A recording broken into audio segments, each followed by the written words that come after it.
But my God shall supply all your need according to his riches in glory by Christ Jesus.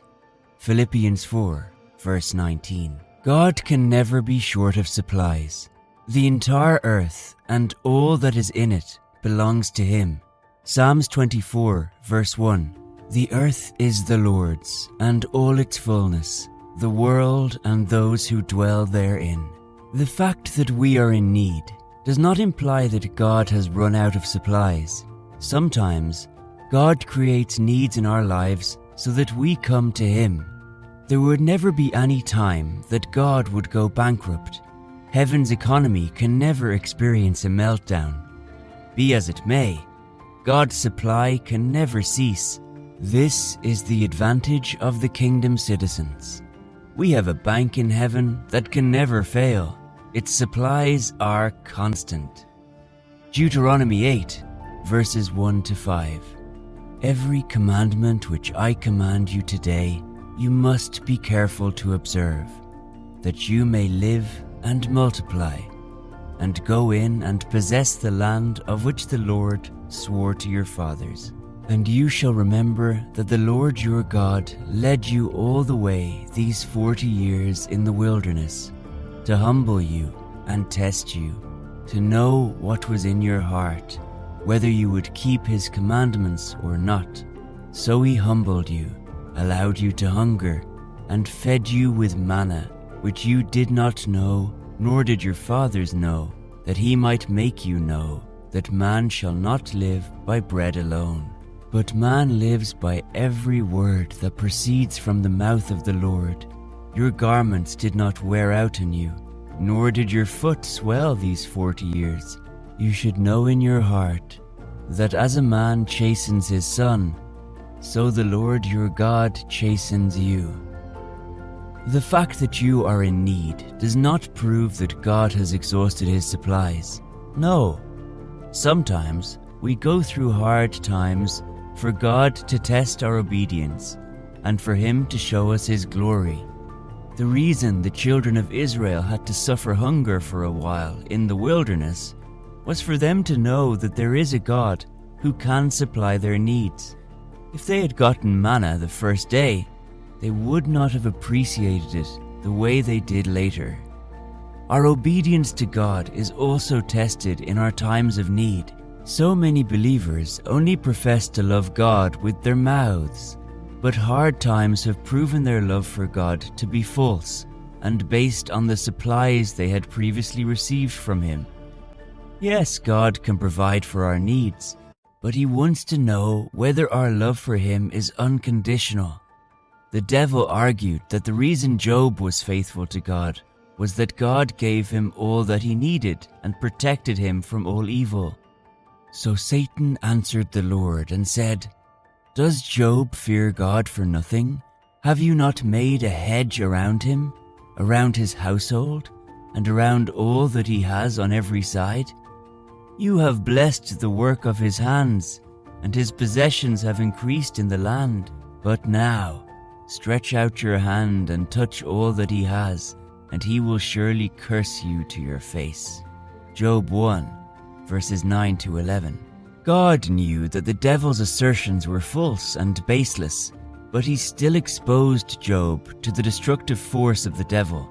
Despite the fact that Job lost all that he had, he loved God still, because his love for God was not based on what he had.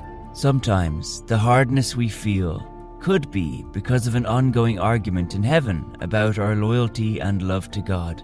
We need to learn to draw closer to God in hard times so that his glory might be revealed in us. There is such a thing as divine provision, and it will be great if all believers would get the revelation of that reality. God can supernaturally bless a man and mysteriously supply his needs.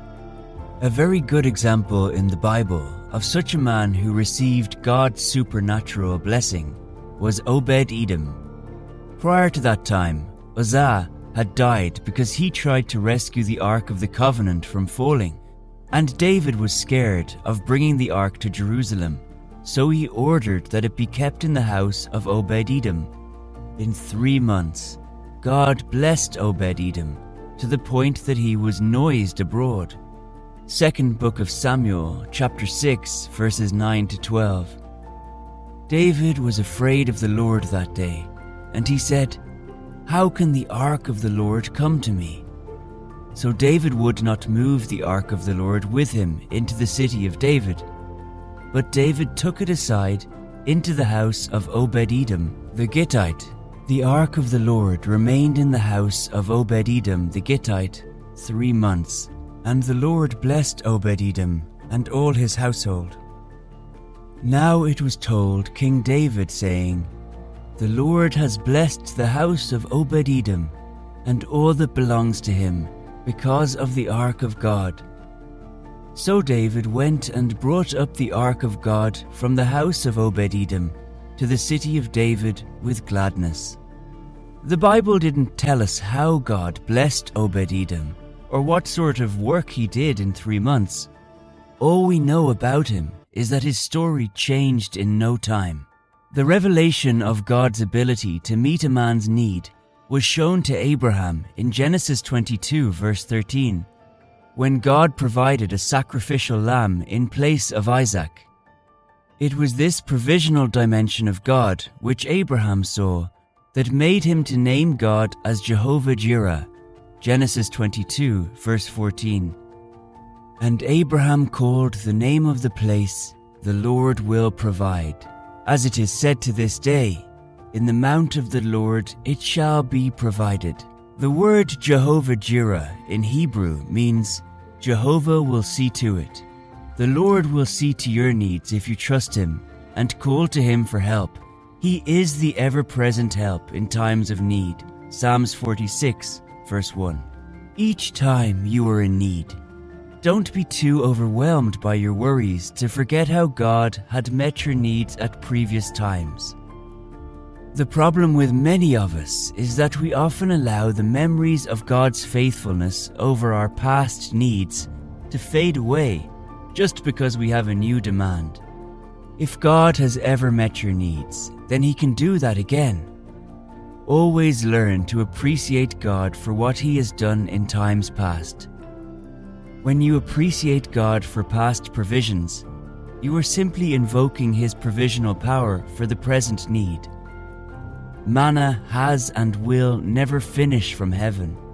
God can rain manna again for your sake through other methods. God does not want us to murmur against him when we are in need, as is the custom of many. Rather, he would have us pray to him for our supplies. Jesus taught us to pray to God for our daily bread, and he warned us not to be overly conscious of what we need for life, as to be worried about them, thereby robbing ourselves of the joy that we are entitled to possess. Casting all your care upon him, for he careth for you. 1 Peter 5, verse 7. Deuteronomy 8, verses 18 to 20. And you shall remember the Lord your God, for it is he who gives you power to get wealth, that he may establish his covenant, which he swore to your fathers, as it is this day.